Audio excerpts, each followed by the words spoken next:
Alors, chaque minute nous offre des détails supplémentaires. Le dernier détail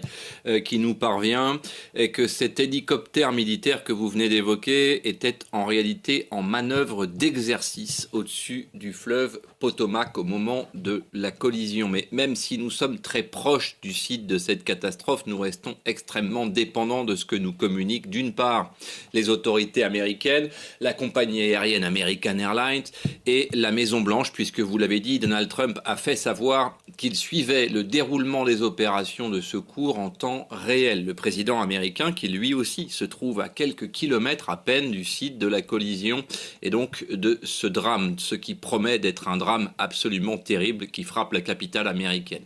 Il était donc un peu avant 21h à Washington quand le vol 5342 de la compagnie American Airlines, on l'a dit,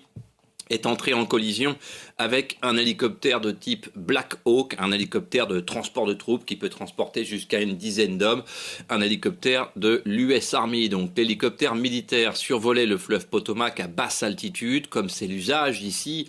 quand il est entré en collision avec cet appareil de transport de passagers qui était en provenance de Wichita, Kansas. L'avion, un appareil de type CRJ 700 qui peut transporter jusqu'à 70 passagers et 4 membres d'équipage, lui aussi à basse altitude, se préparait à atterrir sur l'aéroport Ronald Reagan de Washington. Il est évidemment trop tôt pour ne serait-ce que évoquer le scénario qui a pu conduire au drame, mais on sait en revanche que l'avion transportait 60 passagers et 4 membres d'équipage, donc 2 pilotes et 2 personnels de bord, et que l'hélicoptère, lui, comptait 3 militaires à son bord, 2 pilotes également et 1 mécanicien. Au moment où nous parlons,